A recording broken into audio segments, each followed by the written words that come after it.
This is the Rolex Oyster Perpetual Submariner, reference 116613LV, nicknamed Bluesy. It's finished in two-tone yellow gold and stainless steel with a blue sunburst dial and blue ceramic bezel, which Rolex calls Cerachrome. One of the most iconic, recognizable, desirable, and sought-after pieces on the market. Many types and versions you can get, the Bluesy is the most beautiful submariner there is. I mean, what is there not to love? This is a diving watch that can be worn with a tux, so hear me out. In its most recent presentation, the reference 116613LB, it does so with the craftsmanship and quality that's expected of every modern Rolex. Since its release in the 80s, the two-tone Submariner has offered a more luxurious option to the standard Submariner or Submariner date. It does so by upgrading various components from steel to 18-karat yellow gold. These include the bracelet center links, the bezel, the indices, and the center hands. The 116613LB, produced since 2009, also boasts a blue ceramic bezel, which marks a significant improvement on the previous aluminum, as the new finish is scratch-proof and fade-proof, meaning years down the road you will still get the same beautiful tone as the day you first picked it up. The steel and gold itself is also different and improved, though this is not quite as evident on the surface.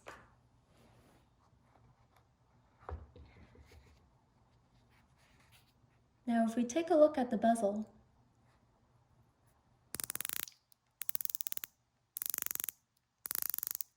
it makes a beautiful sound when you turn it.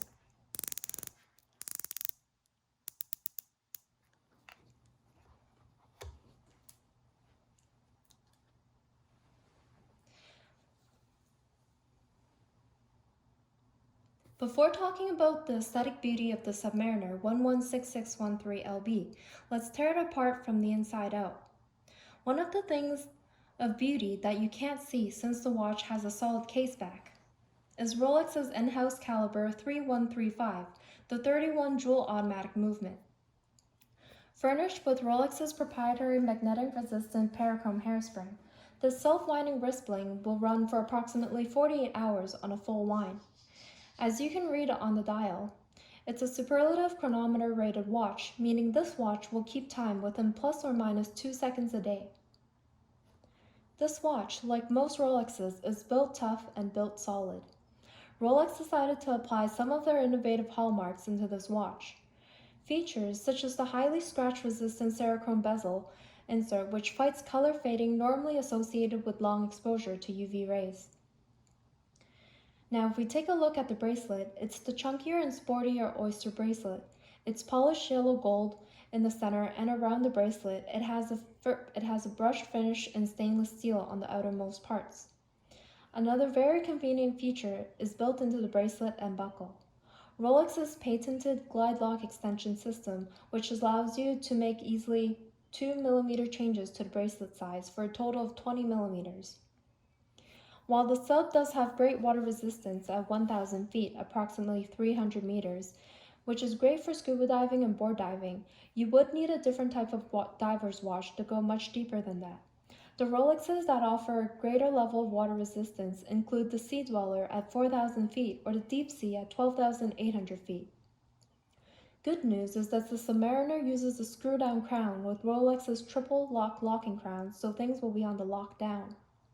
The Submariner 116613 is a 40mm watch, which is an averagely sized watch.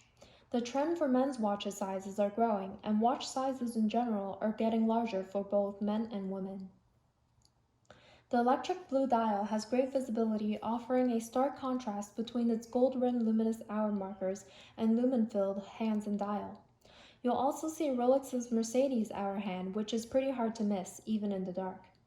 The Cyclops' date magnifier is another very distinctly Rolex feature.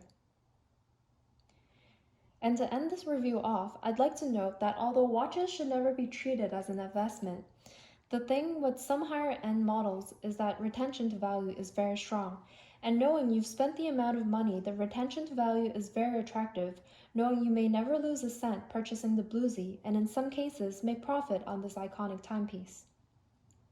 There's just something innately right about a blue dial on a Submariner. Mainly its nautical nature, which is made more alluring when it's accompanied by just the right amount of gold.